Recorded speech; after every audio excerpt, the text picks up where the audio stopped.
Welcome to the Insiders Audio Night. Sunday night. Hazy's with me. Massive day, Matthew. Massive day, massive episode. I've got a lot I need to get off my chest. There's no cough on my chest, so it'll be just surf talk. Pretty massive week in France. We had one day of swell, which was lame as shit. So let's talk about the rest of the world. I've got three topics. I want to talk about Hazy, and then we'll get to it, Matty. I want to talk about John John Florence, best video series of the last whenever's. Love you, John John.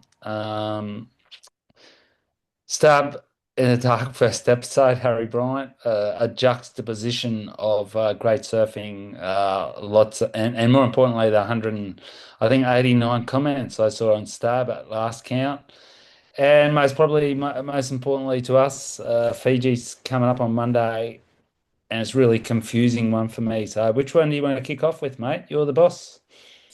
Let's go Harry Bryant, Electric Okay, Acid Harry Surfboard Bryant. Test. First So, episode, loved it.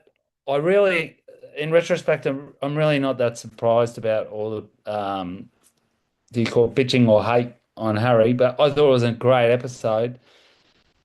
so, And to give you some context, I've had just taking one step back. I've had a hell week of busyness and drama and stuff for everyone who cares. Byron had an operation, which meant um, a couple of nights. Kind heavy, of, yeah, but he's all good. tiger. He's good, but what it meant was, I haven't seen or read a single comment. I've watched the Electric Acid Surfboard Test with Harry Bryant, Hey, but quick disclaimer: did he get a nose job or like his ears enlarged or what? he's got an eye job. Um, he's Oh, got of he's got a course, beautiful new scar under one of his eyes, and he's having to walk around in a cone for the next 10 days, which oh, is, the famous cone of silence, if so anyone, they don't yeah, lick. he's the clumsiest dog in the world as well. So he basically is just walking around the house getting stuck on everything. But what it did do is it meant that I watched the Harry Bryant Electric Acid Surfboard Test, and I was like a day and a half late to it, but I didn't see a single comment, or like I didn't go onto the Stab website. Good. But, So, what did but you think? yeah, so I thought it was good. I thought that Harry was different to how I thought he would be. In summary, I thought the waves were pretty shit to be testing outboards, and I felt for some of the shapers.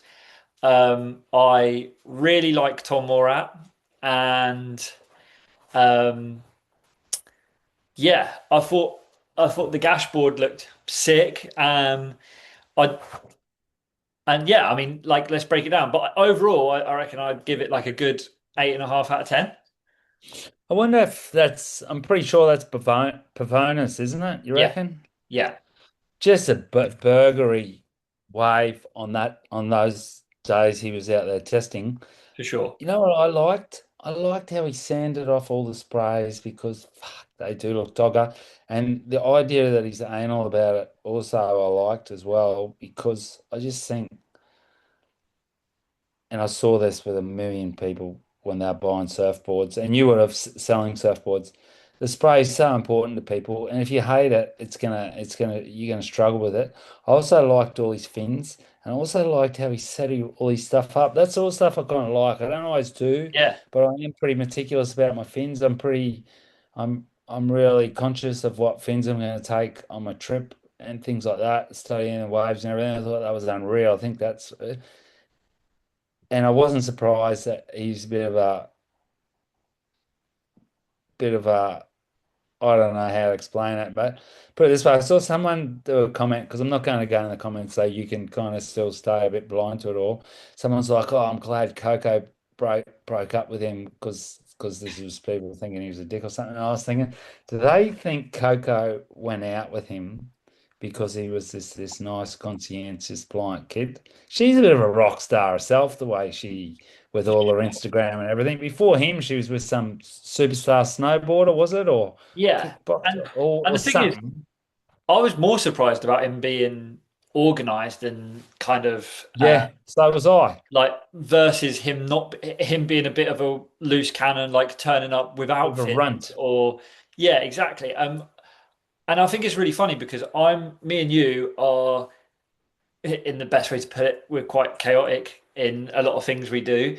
And the one thing where I can tell you exactly where every single one of I can tell you now exactly what fins are in what surfboard in my garage. I can tell you what order my boards are in my garage. I can tell you what fins aren't in boards but are put away. My wetsuits are hung in order of thickness. That's the one thing that I'm like. So when I saw him like that, I was like, that's sick because um, the way he like put all of the boards in the slats of the decking, I was like, yeah, that's like I'd love to go on a surf trip and have like a corner of this decking where it'd just be my stuff. Yeah, So yeah, I would. I've gotten that way. I mean, my garage has just got too much shit in it. It's not my fault. You know, I live in a family, and off season I've got to stuff and everything. But I know where, and I can't. I just can't. I don't have a space, or I probably would. But I do kind of, and then I lose fins and shit like that. You know, but you don't have. you wish you You could don't have be the, more yeah, I like wish I could. You don't understand the sort of logistics involved at my place with this. And then also how the fuck you stock. I'm telling you, that's the hardest thing, stocking 9.6s. And then I've got 9.8 coming and stuff like, you got to put them horizontally. Who's got, I don't have money to have a 15-foot garage. Oh, that'd be amazing to have a yeah, garage like that.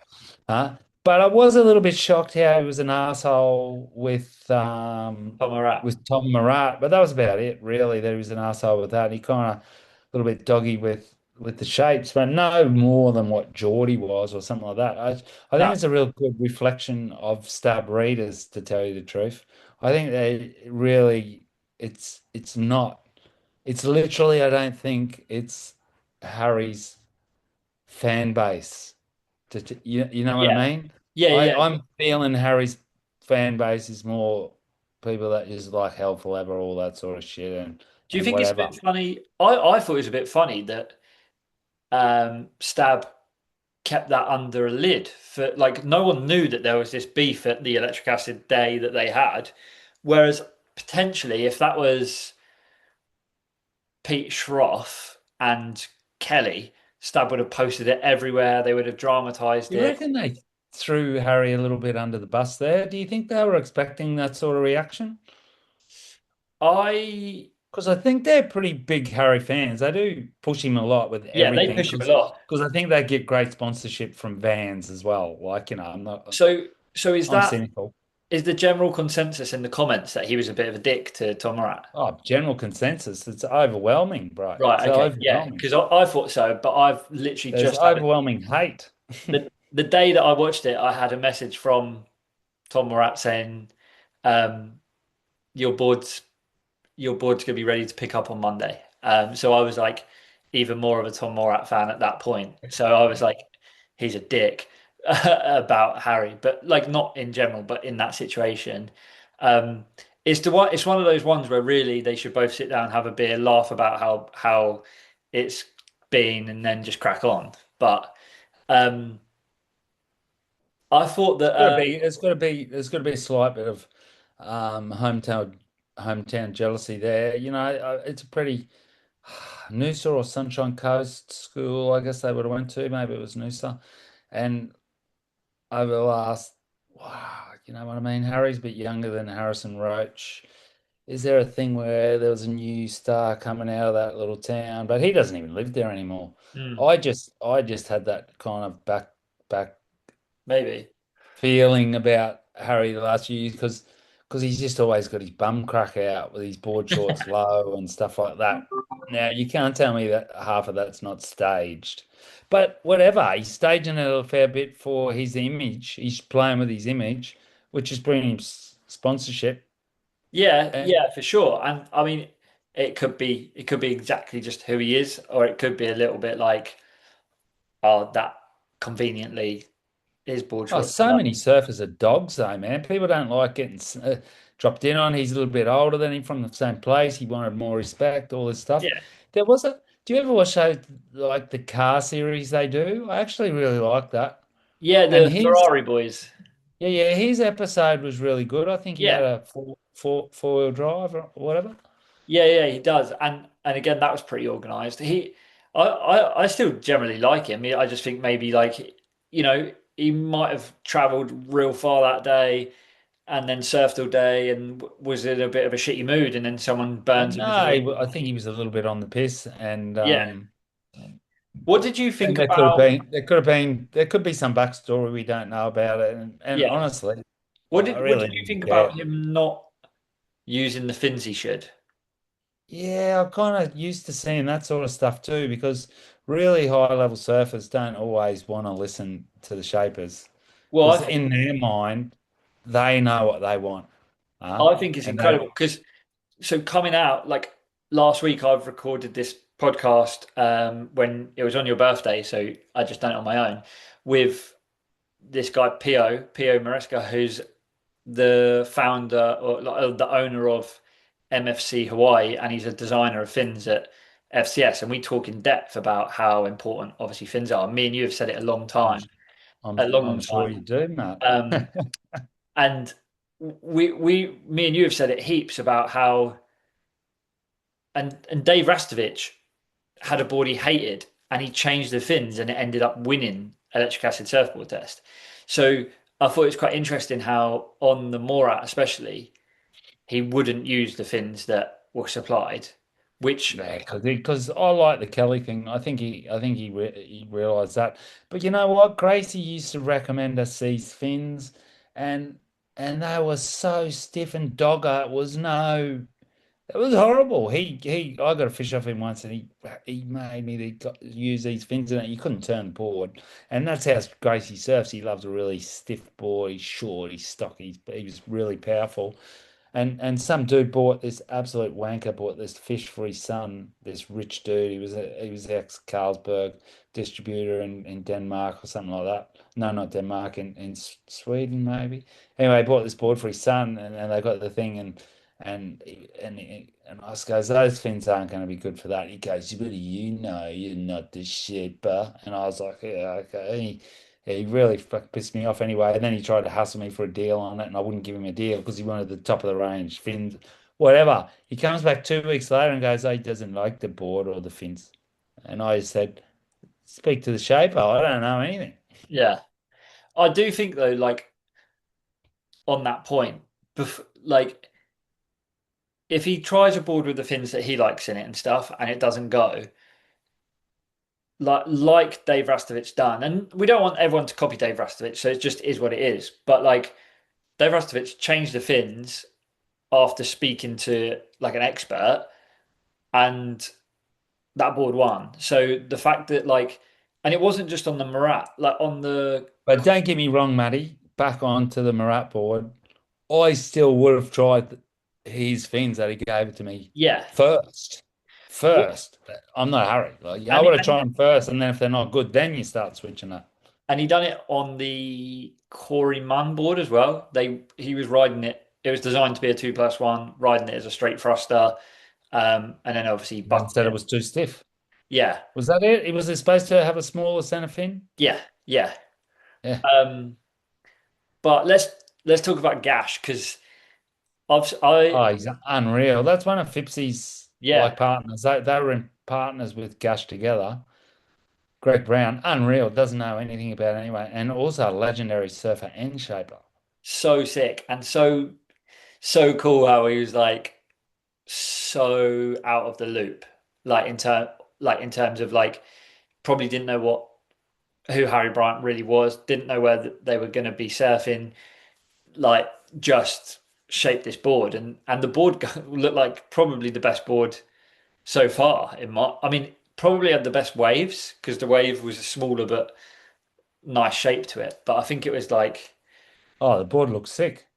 What I yeah, liked was how they were trying to make out. Well, he thought that it was a copy off the Channel Islands oh board. yeah, Where Greg Brown falls out that, yeah, that's something I did 30 years ago. So if yeah, anything, they were copying stuff, you know. yeah, yeah. And considering how kind of in his own lane he is. Like he didn't know who Harry was and didn't know what. I'm sure he's probably never even heard of a bobby quad. Like, So in the world of you're in that world of ratings of how successful any sort of campaign is or this or that, you'd have to say this first episode is actually raging success if it's got 190 comments. That's a lot of engagement. Are we looking at engagement as a success? yeah, 100%. I mean, like views, Making people engagement. feel something? I guess for Stab, one of the major things will be how many people watch episode two. Because it's like, have they pissed off 190 people or X amount of people to not come back and watch it? Whereas I'm excited for episode two. So I think No, so that am I. I was excited for episode one. He's a great surfer. There's great shapes. It's a great I just think it's a great I do want to say as well, that, like, vehicle.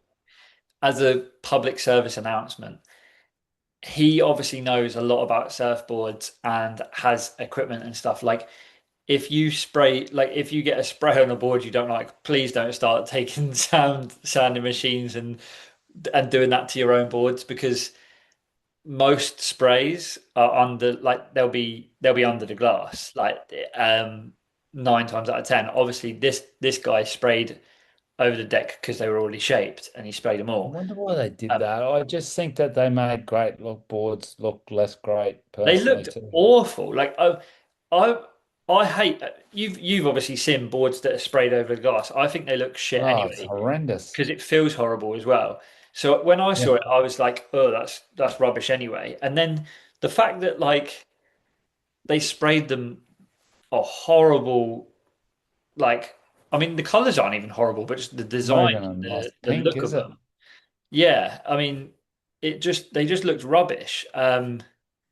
And then for him to, like, almost like waste his time to have to then sand them back is just kind of like a bit weird. I hope I hope the waves get kind of better. Surely. Anyway, we'll call it a day on that subject because I mean we'll finish off on John John now, but Fiji's looking pretty confusing because it looks like a really good couple of days at the start and then a big flourish at the end of solid swell. So do they like do the elimination round and the first rounds and then set it up for at the end, which is the quarters and the main men? You reckon they do it like that with a big gap in between? Um, I think, well, one step, Byron comes up. Sorry. I think, yeah, I mean, the WSL aren't ever going to be scared of running a few days and then having 5 or 6 lay days. Like, they've Like done that. I'm seeing, for example, Matty, surf line 6 to 8 foot on the second day of the thing. That's the Wednesday, the 26th. Then the next day, 5 to 7 foot. Then the next day, 4 to 6 foot. Now, if they had nothing else, that's 3 good days of comp. But then if you say, then in between that Friday, which is 4 to 6 foot, you got 3 to 4, 4 to 5, 4 to 6, 3 to 4. And then the last 3 days with decent wins, you've got 8 to 10, 8 to 10, 8 to 10 with good wins on the last 3 days. So like they've got three of that last 3 days, they could run two. They could finish on the Thursday, which is the 3rd of September, and the actual comp runs to the 4th, which just even if that doesn't pan out, gives them still the last day, which is 8 to 10 and good wins as well. So I can't see why you wouldn't have a crack at trying to finish on that Thursday, which is before the last couple of days of waiting period. What do you reckon? Yeah, yeah, yeah. One sec. You can get past here. Um, yeah, I think, like I say, I think, like, listening to you hear that. I can probably expect them to kick off to get some of the early rounds out of the way. Yeah, And and it looks good. yeah, it looks really, really good. And I expect them to put the women out in some decent surf. Like, I don't think they're going to be as protective as they were at, like, Chopu, Tia Hopo, but I think, yeah, I expect it to be a couple of days and then lay days and then a big finale. Yeah, and like I sent a message to my mate, might send him another message, Anthony King, who's been there a lot of times, rips, gets barrels out there, really good goofy footer, and he'd said there was a swell that it disappeared, but this was a bunch of days ago, and since then there's been a lot of action. So, I Yeah. mean, let's hope this is a comp of the year because Tahiti was good, but it wasn't all time Nah. by any chance, was it? Snapper's still the best comp of the year so far. Napa so far, and Fiji's looking unreal. So. Yeah. I saw a clip of Cole Houshman on Okay, some big so waves. you're thinking you're let's go to some picks and you're thinking who? I'm thinking Gabrielle Molly. I am thinking um I think it's Molly's or Vahine. Uh, sorry, no. Uh, I think it's Erin is my pick. Yeah, Erin. Um, Erin, and she's a then great pick there, but and then I don't know if Vahine. she's gonna go back to back. But Yeah, Erin or Vahine, and then like a little like Molly should also do good. Shame to not see Katie there. Um, so she's injured, she's out. yeah, Sophie McCulloch's in.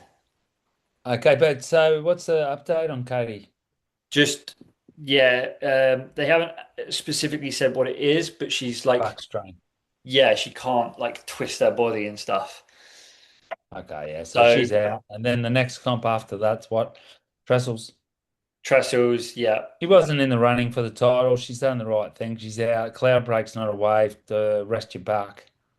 yeah, definitely. I think Katie's the one where she's not like she obviously wants to win world titles and stuff, but she She also can have the rest of the season off. She'll get a wild card yeah, immediately she knows she's like without a blink of the eye. she probably won't even need it. She'll probably still I qualify wonder for if, I saw a little barrel of, I tell you what's unreal, which we won't talk about, but it's unreal, is Snake Tails at Tahiti was really good. really good. And I think, is he coaching Steph? There was a good little backside barrel. It was only a little backside barrel of Steph.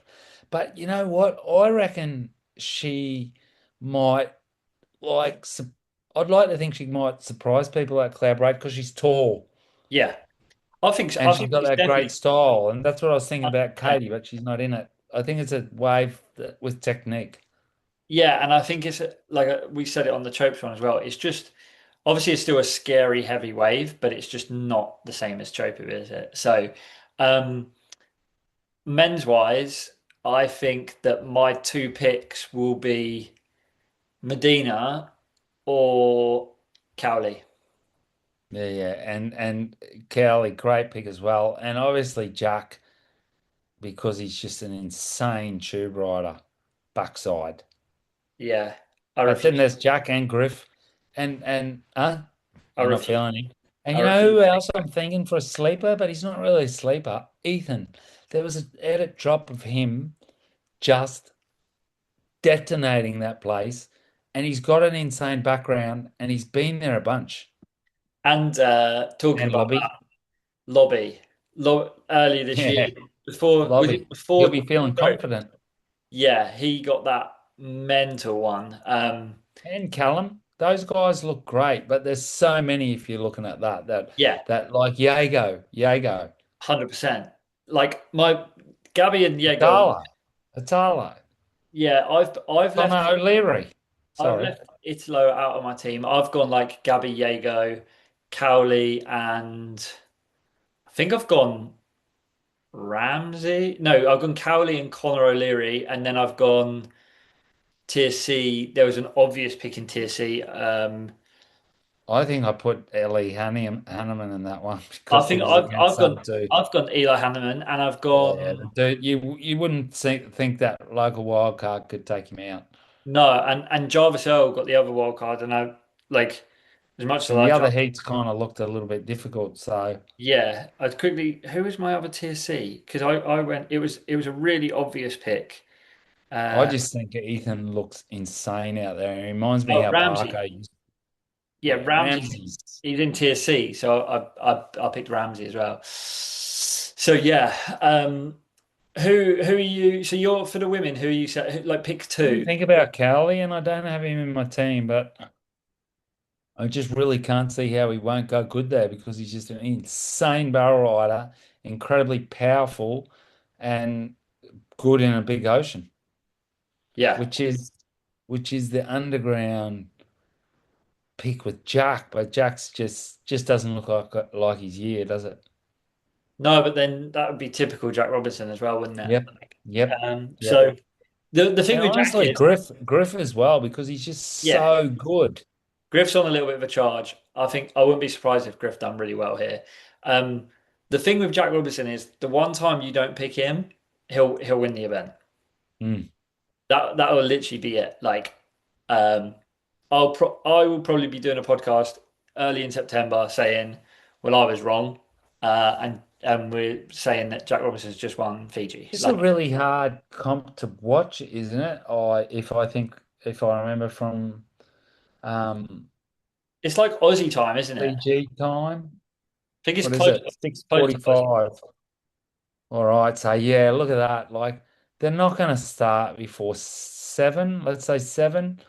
Oh, it's not too bad. So they're not going to start before 9 p.m. For you, it's all right. Is it nearly 8 p.m. your time? 8 p.m. Yeah, So you got a chance of being able to watch 4 hours of it, and I've got a chance of being able to watch three before I fall asleep. yeah, and then just wake up and Just go to bed really early and then just wake up early, uh, I'll just wake up and watch it for the which just morning made me want work. to yawn. What that's cool. And then yeah, John John. Mate, I just love seeing what he's doing. It's just unreal. There's no way in the world you would ever see me out on the ocean with a boat trying to work out what to do with the boat and little tools and everything like that. You might as well just call the Coast Guard 100%. And how like before I leave the port. he must be so like the fact that he's doing He's that, like incredibly intelligent, you can super tell. intelligent to pick that all up and how that wave that he's surfing looks so fun. So fun. And when So fun. they pan back, there is literally nobody, like absolutely nobody there other than him, his wife, his kid, and Eric Knutson. And she just loves having a surf. She's Yeah, got a great style. Well, I saw one of the things because obviously I'm a father, I had two boys, and that's kind of one of the favorite things I reckon of being a dad is when you're walking along with your little kid on your shoulder yeah. and you see him walk into that village, and it How really cool is gave me that? chills. The experience of that kid, like just and how cool it is seeing these people around the world. Like they like I can guarantee you they have no idea who John John Florence is.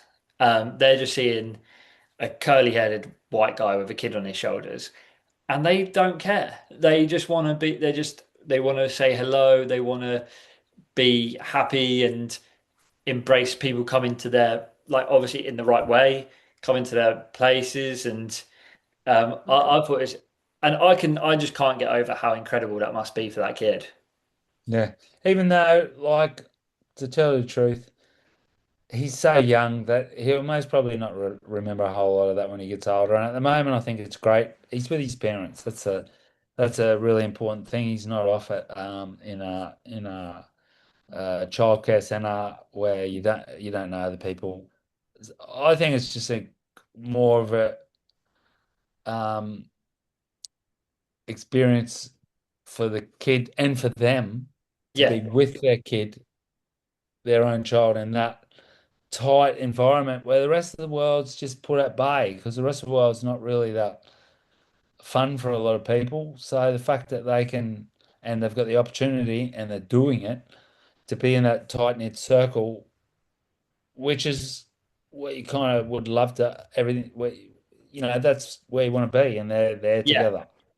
And the kid, yeah, you're right. He probably won't remember. And he's just getting the surf sick as fuck waves, like sick.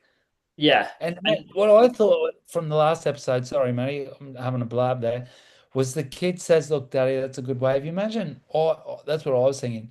You imagine he's watching his dad and he just thinks it's normal that his dad can go out at yeah, any single wave anywhere and light the place up. that like literally we said it, didn't we? We said like his kid, like the bar of normal surfer is John John Florence. When he sees like anybody else Other people surf, surf. he's gonna be like, "What are you up to?" Like, How come that dude can't do anything? but yeah, you're the two points to what you just said there. One, you're right, the kid probably won't remember much, but how sick is it that they're going to be able to sit down when that kid's 9, 10 years old and go, "Oh, do you want to like watch our trip back?" And it's just on YouTube in an amazing format. Like they could just watch it all back and enjoy it. And he's going to be like, "Oh, that's amazing," kind of thing. And then secondly, John John's surfing is fucking stupid. Like, So good. So he's just got that such an incredible style, even on smaller size waves, how his foot's so on the tail. You can see he's yeah, I he's just a joke. love It's watching him surf. you I'm watch I'm it. not I got to the point the other episode where I thought, okay, you can't call anyone the greatest surfer in the world because there's so many different styles, and whether he's doing the best surfing at the moment or not, whether Toledo could take him out of that, but it doesn't seem to matter. It doesn't really matter. It's just he's surfing unreal at a spot with no one out, and I'm telling you, surfing a spot like that with no one out, that for me, that's a dream too. Dream. I don't And even want my mate. I just want to be able to paddle back out and not yeah, have anyone there. and like the cliche of the best surfer in the lineup is the surfer having the most fun. Well, he was having the most fun and he was the best surfer in the lineup. Like, and I I personally think that he is the best surfer to ever step foot on a board. Like, I think he is. Like, and I think I've got more admiration for his surfing from what he's doing now than what he was doing before, and just more like a fan of what he's doing with his life. Like, It's pretty hard to not like see that as the best connection to his brand and everything. well, yeah, completely. But it's almost like he's built a brand. Like it's almost done it backwards. He's like, well, I want to do all of these things. What equipment do I need? I'm going to release a brand for it. Versus, oh, I've made this brand and it's all this, and now I'm going to go on my trip. The you just and I just love the fact as well. Like he's not got like his boat's incredible and stuff, but you can tell that he's not got like 27 different boards on that boat or X amount of clothes or he's got what he needs. Like, and it's He's that good that he doesn't need that many. yeah, and it goes back to like Torren doing the trips that he does, and he's got like two or three boards on his boat. Um, Boat's a little bit dodgier than John John's boat, poor old yeah, Torren. Not that I'm going to say poor old Torren because I wanted to mention about that. I had another look at his where was it? The last video he dropped. What was the last one he dropped? the Um, one where they went around Tasmania. Yeah, let's have a quick look. Every now and then I like going back and having a look at You love it. like the success of it. Which was it? Tasmania. He's at 283,000 views for that. The Calipe's 3 million. Yeah, Now there's really good surfers around the world dropping clips and Ryan Callahan, Kaloe or whatever. The guys sometimes struggle to get 5,000 views. yeah, So it shows what people are interested in. Because of those 3 million views of Torrens Calypto, there'd be a ton of people that just love boats, a ton of people that love adventure. nature, non-surfers.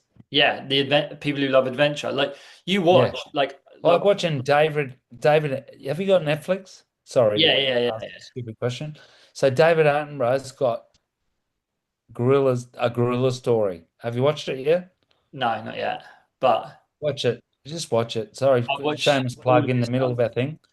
Incredible. And the so what I thought was amazing is the technology now of cameras and everything. Like you're that close on the gorilla's fingers and the Yeah, skin. it's just incredible. I love And watching the behind the scenes gorillas of are those. amazing. Sometimes they'll bring out the behind the scenes where you see the cameraman who's like been living in this tiny little like camera tent for 3 days just to get the sighting of the gorilla and stuff, and Yeah. it's incredible as well. Talking about things, so there was something I saw probably a month ago now, and we forgot to speak about it on a poddy, and I don't even know if you've seen it, but have you seen the clip where it's Cliff Capono, right? And he goes up to this surfer and he asks what about the board he's riding, and it's a squash tail board, right? And this guy goes, he describes it as it's a filled-in swallowtail. Have you seen it? I'll have to send it to you. It's absolutely incredible. And I was like, I've never, ever, ever heard of that. Like, instead of saying, "Oh yeah, it's a squash," he's gone, "Yeah, it's a field-in swallow," and like, you're just like, it's an album. Like, it's a or it's a resonance or whatever. Like, I think it's an album, but it might be resonance, which is still shaped by Matt Parker. It's an expensive surfboard. It's an expensive bit of kit, and the person using it described it as a field-in swallowtail. Maybe. There you go. Hey, so I surfed me boss Yeah. up last night in fat, beautiful offshore, fat little running, dying swell rights, and I couldn't get even a pump up. So I took the board out for the wrong conditions on the first session, which you never want to do. But like, I'm not. There's no judgment whatsoever because I knew the day was going to be like that after a 12-hour day work and I started early. I just had to get in the water because it was offshore and we haven't had any swell for like a Oh, month. and you've got a new, not quite right, your Fipsy model. Yeah, I got my Fipsy quad. She's still in the garage because I've got a set of Rasta quad fins coming from this friend of a friend. I also saw straight after, then I found some on the Bon Coin, which is like, Yeah, yeah, second-hand site. yeah. Exact fins I want. Because I left my set in Australia because there'd been a crack and there was a crack on one and it was starting to look discolored and everything. So I think that its days were over. But Have you Rasta backed it quad up fins, yet? no. So I watched this thing with Mason Ho, I'm and waiting for the fins, bro. yeah, but I Got watched this. no quads at the moment. I left them in Australia. Well, I watched this thing with Mason Ho, and he says when you wax the board, go like as long as you possibly can, like up and down the board. And he said like trust it, and it will come out like perfect beads. So I'd done it on my new Delma, and it's the cleanest wax job I've done. So you should try it. And so no crisscrossing at the start. No crisscross at the start. Just get tropical.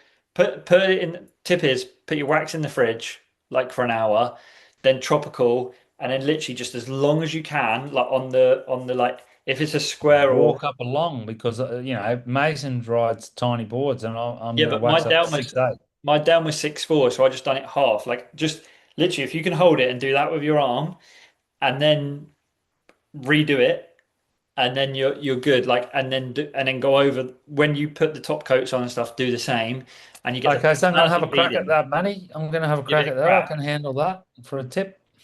See how you go, and anyone else out there. If you follow that tip, send us in your wax jobs. We'll rate them. Because crisscrosses is ugly. So yeah. Okay, cook of the day. We had 5 people last week in the camp that put their wetsuit on back to front. And then the Oh, Frank next the time, babies.